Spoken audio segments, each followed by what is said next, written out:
Hey everybody, it's Karyn Bryant. Welcome to the MMA Heat podcast. I'm here with, Alan Joban, morning guys. and so we are going to be talking about what happened up at UFC Ottawa and that Fedor fight.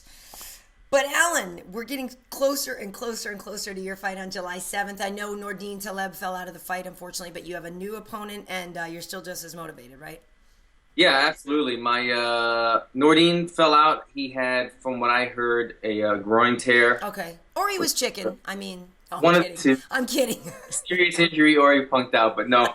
That fell out. I was a bit disappointed because I was looking forward to fighting Nordine because he's coming off of a big win and he somewhat has a name. He established himself after the Ultimate Fighter, but coming in from the Ultimate Fighter, he had a good fan base, and then he's made some noise already after the Ultimate Fighter. So it was a really exciting fight for me. I was upset that matchup didn't happen. I went through a couple opponents. Guys kept falling out, and finally they locked it down with Muhammad. And so that fight's happening. I'm excited about it. He's an undefeated. He's making his UFC debut, but he's still an undefeated fighter coming off of a big victory where he's won the Titan Fighting Championship belt off of a veteran, Steve Carl. So I know that. exciting fight. It's an exciting matchup. He's more of a stand-up guy. I obviously like to stand up, so I think it's a fan-friendly fight for everybody. And now, but so some people were offered the fight and they said no to you? Yeah, for a day or two, I had a guy out of London. I forgot his name at the moment, but I had a fight lined up from a guy from London, and then 2 days later, they told me he was injured, which I didn't really get. You know, Because he started watching footage and he was like, oh! That one he might have chickened out or something, because that was weird to accept a fight for 2 days and then come back and say injured. But Nordine, I pretty much believe that he did injure himself. Oh, I believe that too. He's a TriStar guy and stuff. I don't think he's making that up. Absolutely. So yeah, nonetheless, you know, the UFC, the good thing about being in a big organization, they're gonna find you a fight. There's if there's nobody in the roster, trust me, my Twitter was blowing up with tons of guys calling me out on Twitter, wanting to, they were using me as a platform to step up and get, sign with the UFC. But fortunately, the UFC had signed my new opponent, Muhammad, a couple weeks ago, following his win for the Titan Fighting Championship belt. So he's already been signed, just nothing had been booked yet, so it made sense to put him in against me. So. Cool. And now you said you got a knock on your door early this morning? Oh, man, Karyn. I know some people can go on no sleep. Yeah. I know you're a workaholic. Oh, yeah. You probably could go on 5 hours. Yes, for sure. I need 8 hours of sleep to function. When I'm training twice a day, I need 8 hours. Yeah. And I usually go to bed at 12. I wake up at 8. That's my schedule. I train after. Yeah, 7 o'clock this morning. My wife, I didn't even hear the doorbell ring. Yeah. My wife let the USADA, the anti-doping agency, they came, and 2 guys were standing above my bed at 7 a.m. And man, I wasn't happy. I don't know, man. I was halfway sleeping still. So yeah, it took a while, but yeah, it's not the most pleasant thing to do at 7 in the morning, right when you wake up. Have to take a urine test, have to take a blood test. Oh wow. Oh yeah, the whole thing, So I lost a little bit of sleep this morning, but we got it done. They're cleaning up the sport, For but sure. Man, there should be like a cutoff on early, because he said he was supposed to be here at 6 a.m., but he was running late. He got here at 7 a.m. Rude. Thankfully, yeah, I know. Thankfully, he got here a little bit later. Right. But yeah, I think it should be like maybe at 9 a.m. But luckily, we know with you, we have no worries, so I'm happy to hear that. So, awesome. Well, we are in round one. I knew I wanted to talk about your fight. We have 2 rounds to talk about Rory and Wonderboy. Great fight. I think you and I had both picked Wonderboy in this one anyway. I know I certainly did. Yeah, it's tough because really it was partly because of the way he beat Johnny Hendricks and also just that momentum coming in. He was on a 6-fight win streak. Rory obviously is coming off of that fight that he had with Robbie Lawler and took a lot of time off. And I just felt like things really seemed to be clicking for Wonderboy. And I just know, just by watching him, how difficult he seems to be to fight. And I thought that Rory maybe wouldn't have enough movement. Really was my thing. I thought, Rory could get him with power and Rory can obviously hang in there and take the fight deep. But I didn't feel like Rory would get out of the way enough, if you know what I'm saying.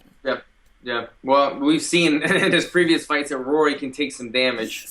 And you saw in this fight, his nose opened up. I think it might have been midway through the fight. Yeah. That nose definitely opened up again. It was interesting. I saw an interview. It might have been on Fox Sports 1. where they interviewed Rory, and they were asking, how long did it take for you to get back to training after your previous war with Robbie? And you were expecting to hear that he took a couple months off, but he said he was in the gym a week later. He said he really didn't feel that bad. His nose was a little sore or still busted up, but it didn't really affect him that much, and he was in the gym a week later. So, you know, it shows, A, it's a testament to how tough the man is, but B, I don't know if it was a smart move. You go off a big war, your body takes a substantial amount of damage in a 5-round fight. You know you're not going to be fighting. You're probably suspended for 6 months, a year anyway. Why put yourself in the gym so soon? I'm not saying that was the cause of his loss to Wonderboy, but the body needs time to recover. And I was shocked that a guy on his level who's been doing this for so long would rush back into the gym so eagerly. Well, and he did say too that during the camp, I think he said he broke his nose a couple of times. You know that his nose is now a problem, which is really unfortunate because obviously it's something that's going to get hit a lot. And I agree with you. I feel like.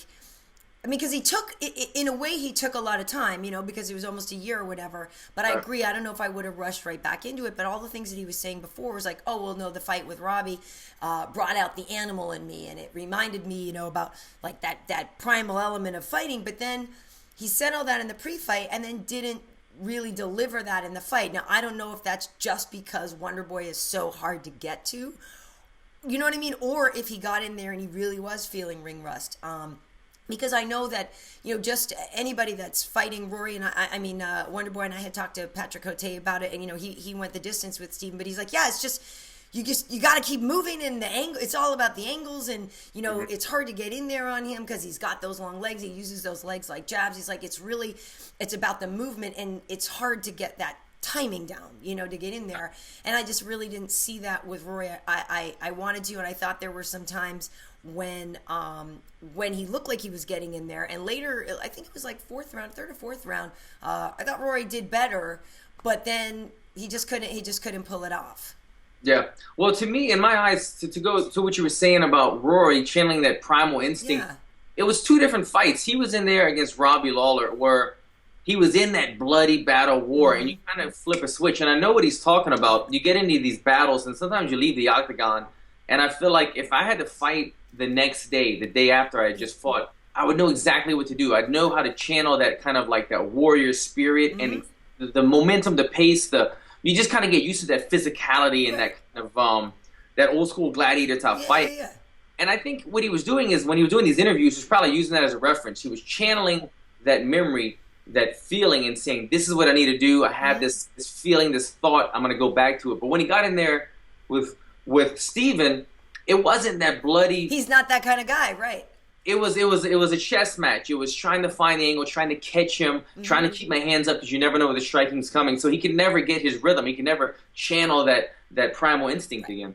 Right. I mean, I guess they say, you know, we're in round 2 now. I guess they say you kind of need, you need that kind of dance partner to bring that out in you. Now, here's the thing. At this point, you know better than anyone how tough the welterweight division is. With a 7-fight winning streak, how do you not give this guy a title shot? I say who's left. There's always somebody to fight. Yeah. He has cemented himself into that number one contender shot.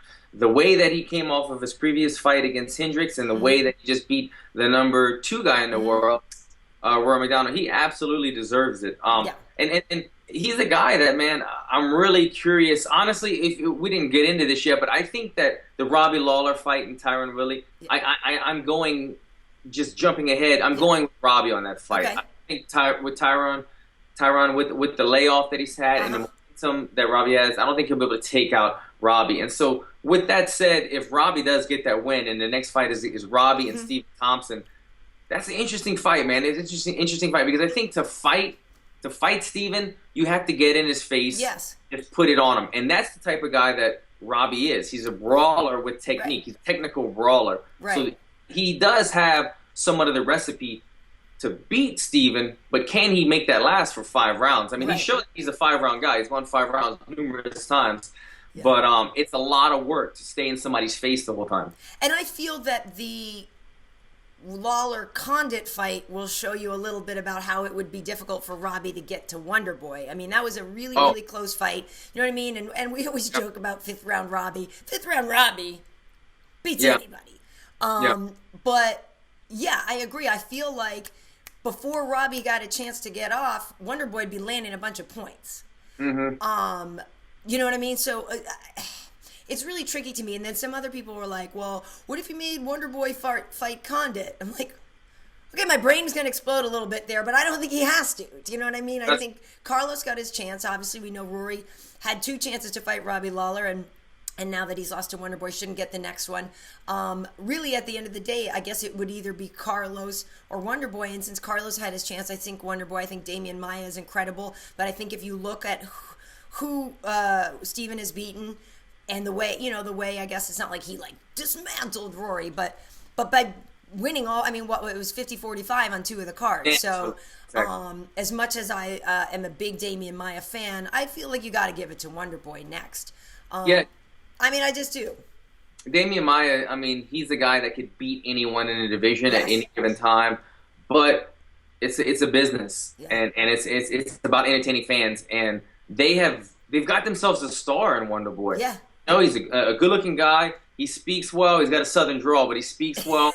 He's exciting. Yeah. You know, he's a very positive, outgoing guy. Yeah, he is. He's the kind of guy that can be the face of the division. You know what I mean? For sure. Yeah, and he's got something that, you know, although Maia is a guy that world-class, one of the best in the world on the ground, now we have that in the striking department as well with Wonderboy Thompson, where he's world-class, one of the best in the welterweight division, if not the UFC, at what he does. Yeah. And I wouldn't see, there's no way that they're going to take an expert grappler over an expert striker. For sure.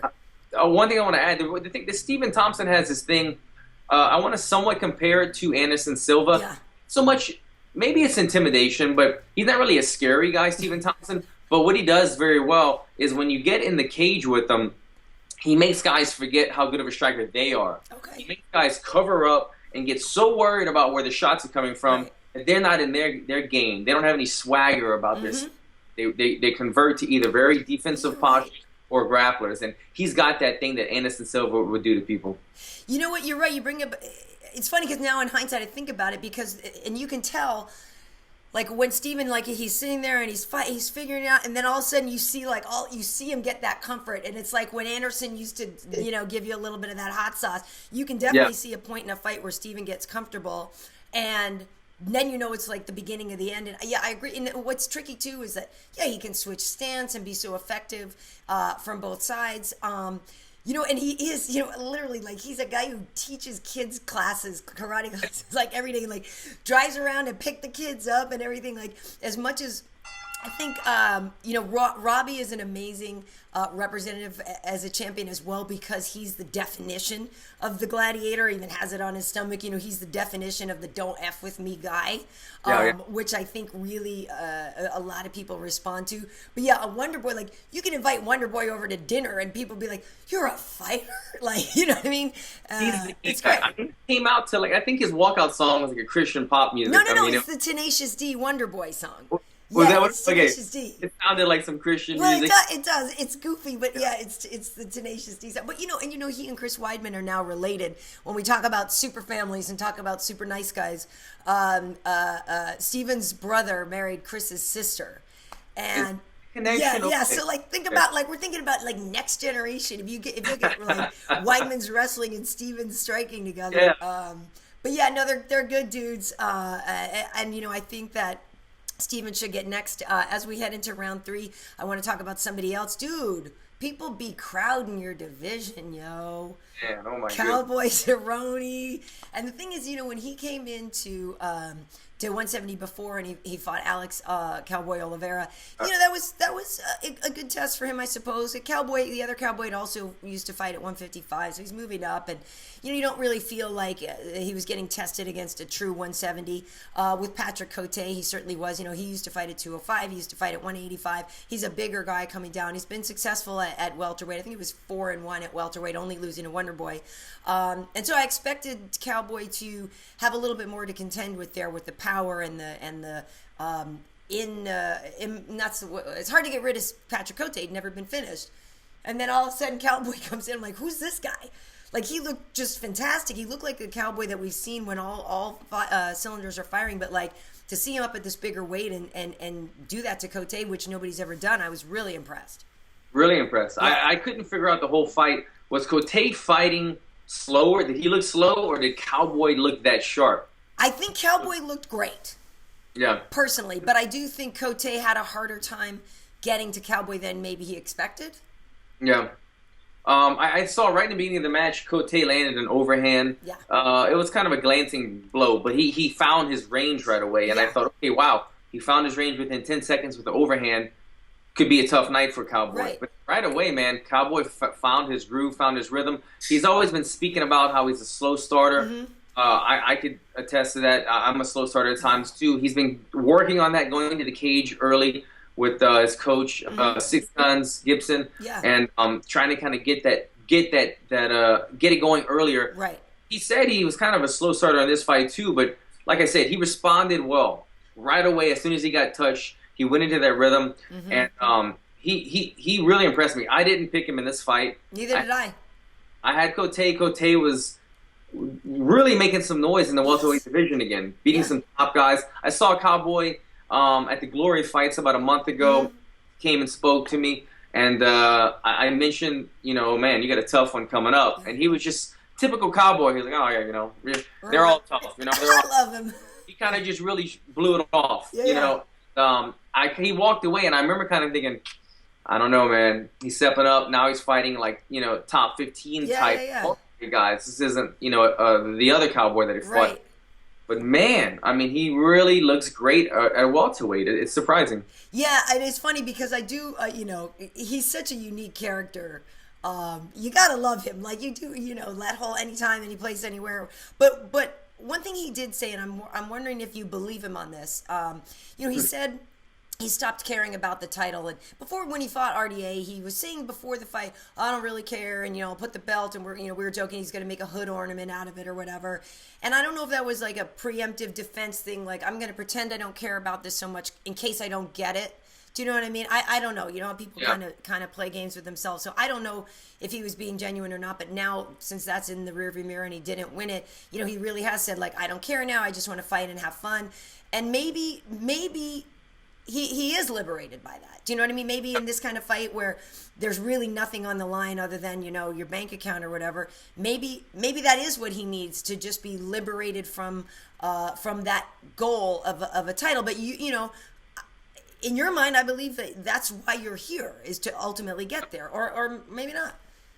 You know what? It is. But once you've tasted that and you've also had financial success, this sounds very familiar to me, Karyn. I've heard Machida say this before. Machida said, I think it was after he lost the title, he said, you know what? He's getting older. He lost the title. He still thinks he can compete for the title, but he really is just interested in super fights, about making money, about headlining cards. Right. And I think that's kind of where Cowboy's at. You kind of have to take the good with the bad. You lost the title. Okay, now what can I do? Yes, everybody's going to say, I'm going to get right back in there and work hard. Cowboy's the kind of guy, he loves momentum. Yeah. He loves making money, cashing checks, building on his farm, building on his ranch. Right. In his eyes, if he got another title shot, he would definitely go back into title mode. But right now, I think he thinks, okay, you know what? That's kind of a long road. Why don't I just talk as much trash as I can, get these big money fights? You heard him complaining after this fight about the fighter pay, that he felt like he was underappreciated with the salary that he's getting right now, the fight purses that he's making. He wasn't even that impressed with getting the $50,000 bonus. He wants more money. More money obviously comes when you have the belt. Right. Being that it seems like it's a distance away, and getting on cards, bonuses, and making money. Yeah, I mean, I gotta believe, he's with Kevin Harvick for management. He's got that Budweiser deal, Monster. I think the problem isn't that Cowboy isn't getting paid. I think the problem is that Cowboy spends his money too fast. Yeah, because he's definitely doing well, man. He's definitely one of the highest paid. I mean, he definitely is at the top tier of getting paid for a non-title holder athlete. And then you look at how many fights he's had, how many win streaks, how many bonuses he's had. Yeah. Like the Michael Bisping before Bisping was the champion. Yeah. Even though Bisping wasn't the champion, he was one of the highest paid fighters. Because Michael cleans up. Yeah, so Yeah, it's interesting, but Cowboy is a real character. You know, it's funny. We're about to head into round 4. He was like, "Well, I'll be good to go on the UFC 200 card." Like, if somebody drops out, and I swear to God, he means it. I wouldn't be surprised if we see Cowboy fighting during fight week.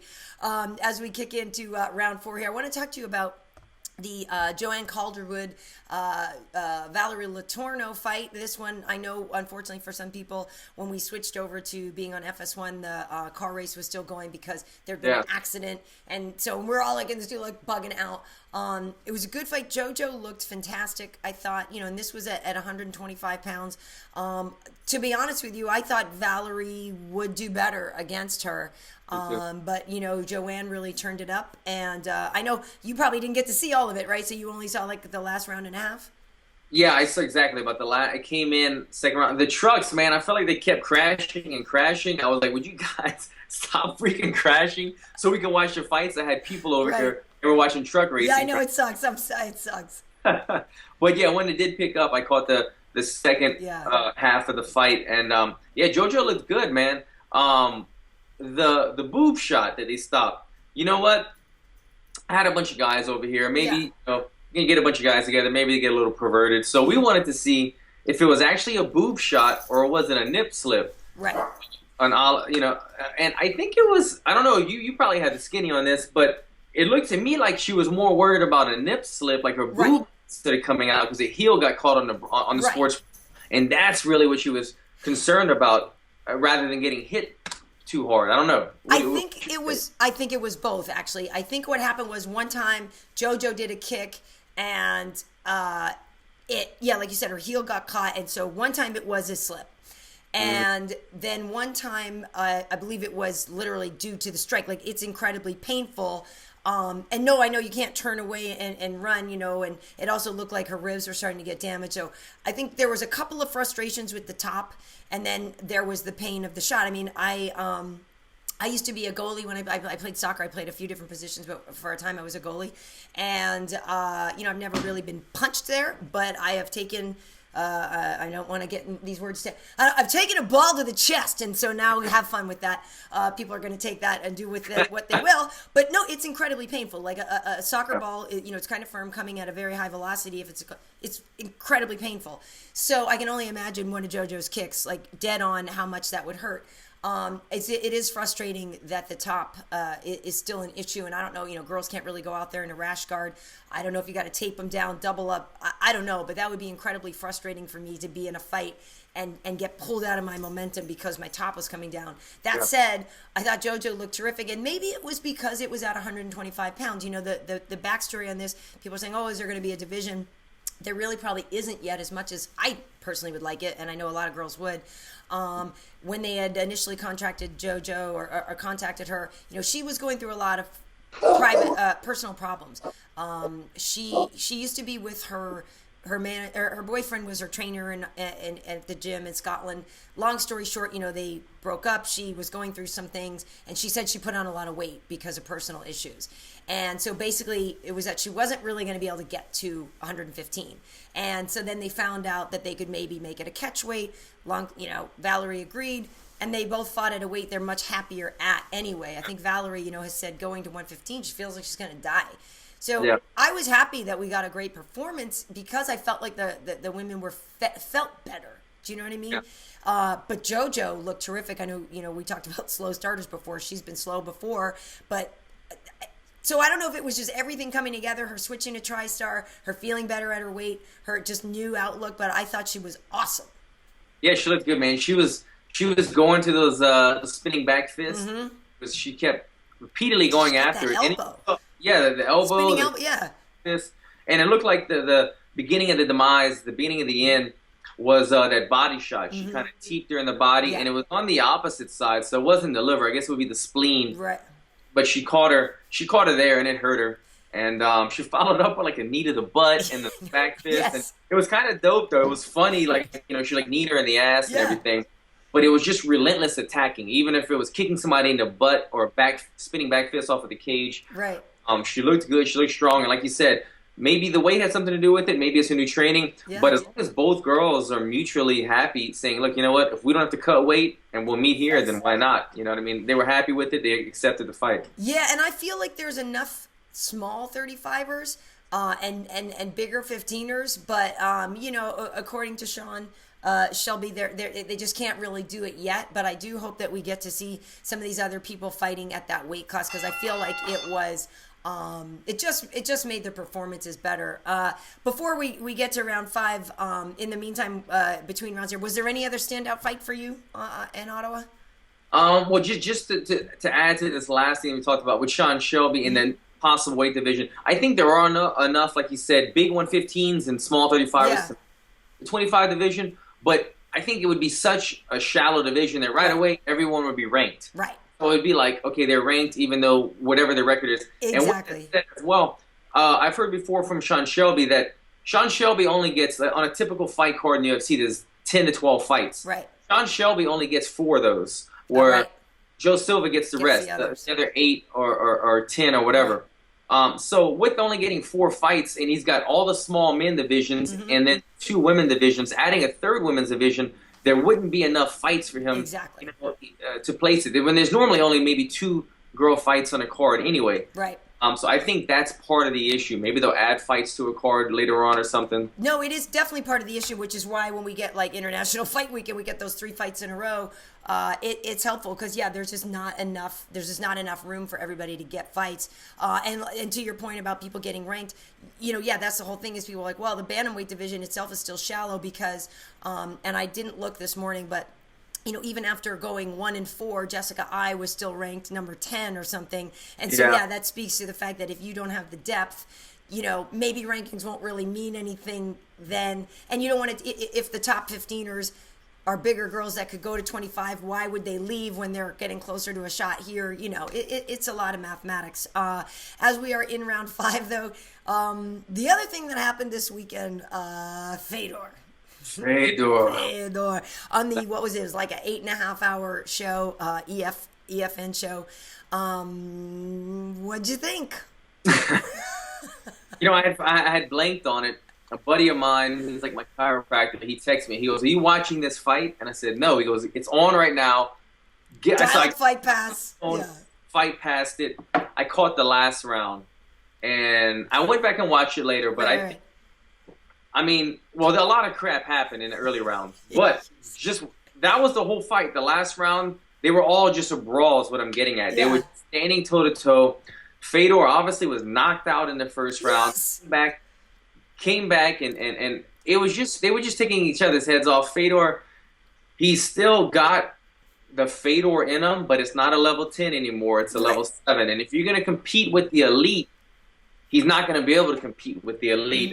Who did he fight? Fabio Maldonado, who's a hell of a tough guy. Tough guy, good hands, good chin. Great boxer.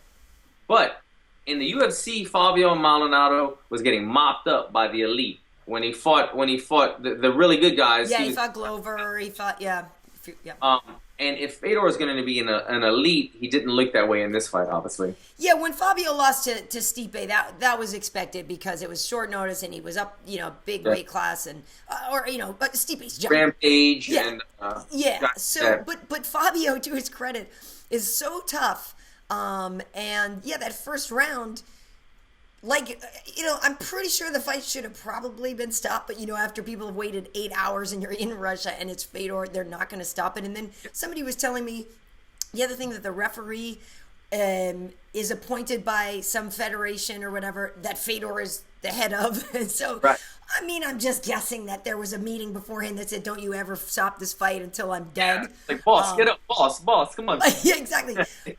So the first round, I was like, holy crap, because actually, I'd watched a couple of things and not all of it because I can't watch 8 hours of fights, but by the time Fedor was about to come on, we were doing our pre-fight show on Saturday, so I didn't even get to watch it in real time. I had to watch it later. Although I knew what happened, I kept checking in with my my writer guy on the set. I'm like, "What's happening?" He's like, Fedor got destroyed."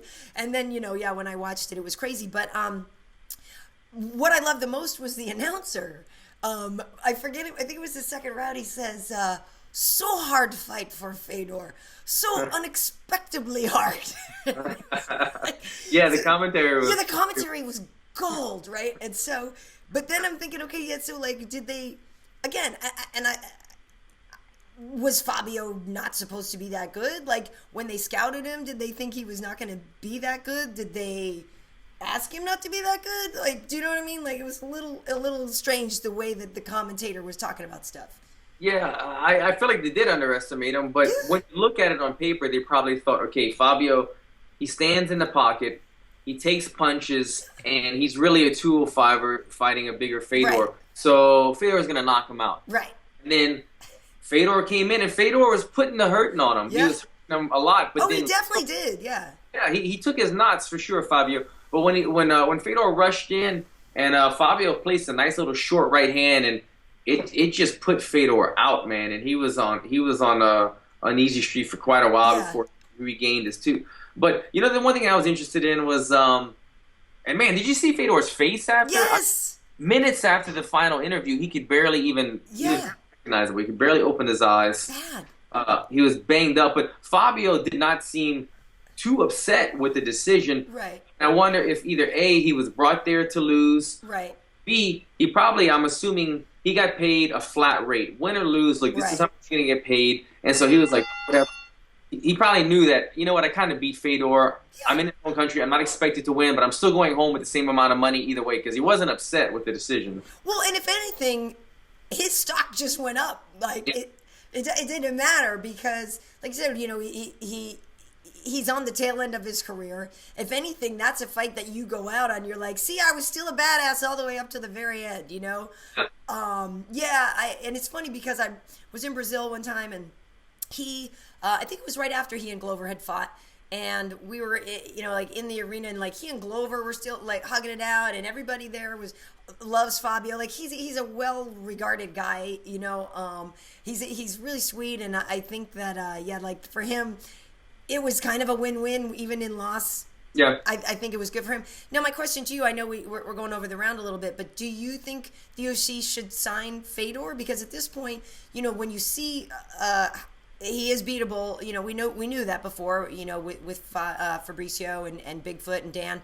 But, you know, on the one hand, you're like, okay, well, he's a little older, but yeah, he still hung in there, and that was a war, so he could be valuable. But at the same time, then you're like, well, I don't know if we should. So would you like to see him come to the UFC? I've got to be honest.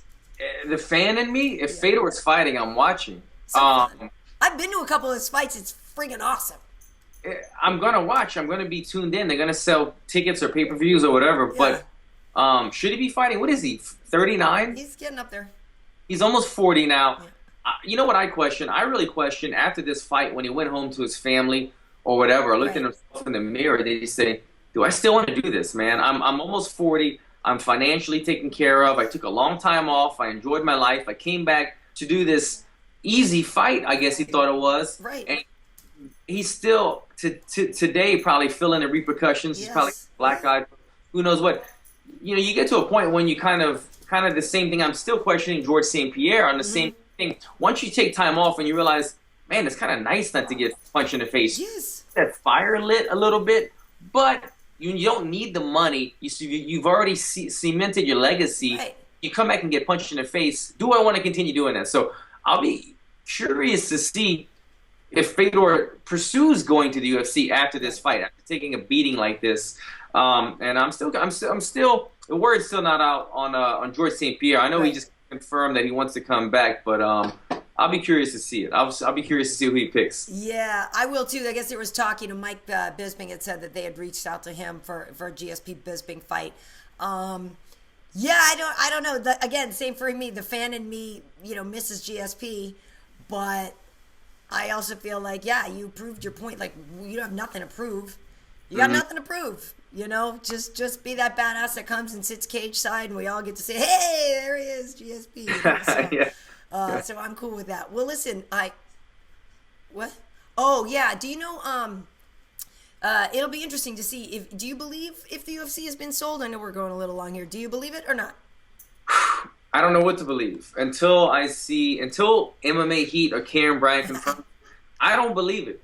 Yeah, all these websites that have been saying it. I don't know. I don't Yeah. know. I have to see it. I have to see somebody confirm it, or when Dana White or somebody comes out and speaks. I guess maybe they're in the paperwork transition, so that could take a while. Right. Even But if it did happen, yeah, there's a lot of things it has to go through. The funny thing is my good friend from high school, that was on my soccer team, she's actually Bob Kraft's lawyer, and so she works right at the stadium in Foxborough, Gillette Stadium. So I was actually texting with her, and I was like, hey. Are we gonna be like working together, or that kind of thing? Because she knows a little bit about fighting and stuff, but she doesn't know that much. And she said, well, I'm not sure.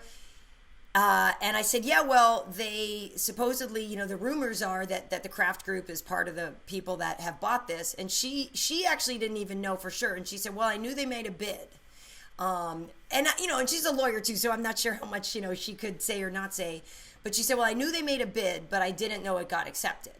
And so I said, well, I don't know 100% either. It's a rumor, but if so, but yeah, I think like the SEC has to do all this paper. Like it's a long time. It's not just like next Monday there'd be new owners, and so I don't really know. I didn't know there was a Kraft family that. Yeah, it was a group. It was like a Chinese group with the Kraft Group with William Morris. It was like a 4-group entity. That's the rumor anyway. We're done, and we have friends who are based in Shanghai, and they have said they've heard things that it's could be true. So we'll see. Hopefully, Alan, they pay by sharp haircuts, and then your rate would go up. I'll be good. Right. So it's looking fresh.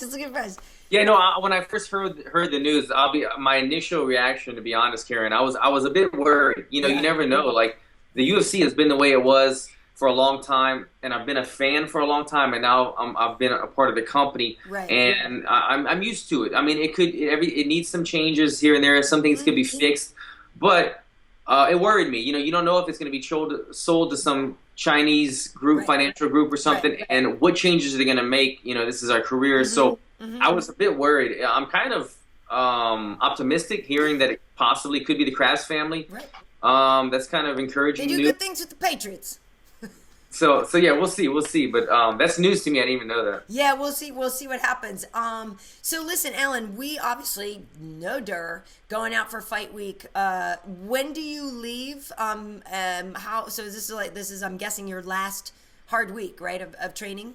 Pretty much, yeah. You start the tapering down process. Yep. Now we're about 2.5 weeks out. And I leave on the Sunday, which is I think the 3rd. So yeah, 4th of July. 3rd, yeah. Go out there, and they have me the 3rd. I would call it the Coco. No, I know. Yeah, you're in the middle. You're the Coco. Yeah. So that's nice. So I think I have to go out there early. I might be doing. I'm not sure. Maybe some of the open workouts or a little extra stuff. But I'm looking forward to it, man. Like I said, I think on the last podcast, but I haven't fought in Vegas since I think it was since my Tough Enough days as an amateur.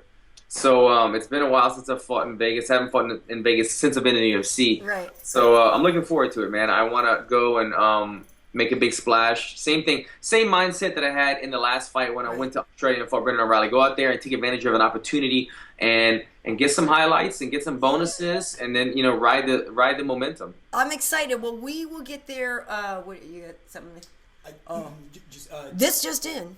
Well, I just found an article. Apparently, Dave Schuller, UFC Vice President of Public Relations, he released an internal memo. Oh, yeah, yesterday, where they said it wasn't sold, it's business as usual. That's right, yeah. And they sent a letter out to the employees and saying, no, they're not commenting on other stuff, but they said it hasn't been, and nothing's been confirmed. Yeah, that was a letter they put out. To all their right. But yeah, so Wade will get there probably Tuesday. I get there on Tuesday as well because we're doing UFC Tonight and Tough Talk and stuff, in Vegas. So I'll be there. And of course we'll be at your thing. It's funny because on the UFC picture, how it has all your guys on the card, and yeah, you're just fighting a shadow. You're fighting like the Sith Lord because he has no picture of yet. But there's you like smiling. I'm like, oh, it's him versus Darth Maul. What's going on? Yeah, exactly.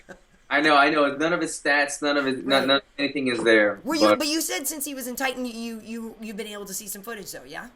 Yeah, it's on Fight Pass. So okay, right. After that, so I did watch his last victory, which was only about a month ago, I believe, against Steve Carl, who's a veteran of the sport. Right, so right. yeah, I was able to do my homework and study some footage on him. And you said since he was already signed, he probably also got some USADA testing, right? Because I know that's something that's tricky sometimes when they sign somebody and it's a short notice thing. But if he was already on there, then maybe he also got tested. I don't want anybody trying to cheat. Yeah, you're probably right because, like I said... Not that he would. I'm sorry. I don't know this guy. I'm just saying. Right. But even though this is his UFC debut, he wasn't signed to fight me. He was signed after winning the title, and then he was brought on to fight me. So he probably had already established the USADA testing stuff and did all the paperwork. Cool. Like I said, I'm just having some fun here. I'm not trying to disrespect this guy. I really don't know him, and I just hope you get a good fight because, like you said before, I know Nordine and you guys would have put on a great fight. So I know how hard you've been working. I just want somebody to show up and ready to rock. Yeah, no, it will be. This was the Nordine fight was one that I was getting a lot of people on social media saying how excited they were. Yeah. Right. And it was funny. A lot of people were saying, "Oh, this is a tough one because we love Nordine and we love you, and it's going to be this and that." So. Yeah. This is, like I said, this is another guy with a title belt coming off of a big victory. He's undefeated, so he's going to bring it. I'm excited for it. Nice. Awesome. So in the meantime, if everybody wants to follow you as your lead up, where can they find you on Instagram and Twitter and all that good stuff? Yeah, check me out social media at Alan Jobin, AlanJouban. All right, and for me, it's Karyn Bryant on Twitter, KarynBryant, KB Heat on Instagram. You can, of course, look at our MMA Heat Facebook page or MMAHeat.com. We redesigned the whole thing, and it's banging. We got all kinds of videos and all kinds of stuff up there. Yesterday, we already had lunch, a media lunch with H.E.A.T and Rafael dos Anjos, so those are both up there as well. Next week, supposedly, John Jones is coming around. We'll see what we can get there. Wade might be traveling, but I'm going to go, and we'll figure out all this stuff. He's going to talk. What's that? John's going to talk to you? Oh, I hope so. I know he was picking up the bill as long as you pay for lunch. He was a little upset with me, I heard. I hope not. Listen, I think the guy's an incredible fighter. I feel like he was, and he's not the only one. People think I'm really biased toward DC because we work together. It's like, well, I love DC and he's a great guy and I know how hard he's been working, but like John Jones is like quite possibly the greatest of all time. Like it's kind of hard not to be a fan of the way that guy fights. He's just ridiculous. And we were just talking about this at work yesterday. Like, even if he's fighting your guy that you want to win, John comes out and you're like, God damn, that was beautiful. You know what I mean? Like it's crazy. I have to appreciate it. It's crazy. But yeah, so really looking forward to big stuff and Tough Talk we have, and as it's coming up semifinals, so we got a lot of good stuff going on. But Alan, yes, I don't know if you'll be able to take a nap since USADA messed with your sleep this morning. I hope you get your rest. Thank you, Karyn. Yeah, right to training. I'll have to make up the sleep tonight. But... Yeah, nice. All right, well, thank you, and we'll see you soon. Sounds good. See the first. Oh, you know what fight? Well, I'm glad we didn't talk. But which one? The Steve Bossy show. How did I? Oh man, that was dope. It was ridiculous. Yeah, I'm surprised you and didn't they even did the Max Holloway. Where they stood there at the end. We need to like tag it like the Holloway or something like a thing.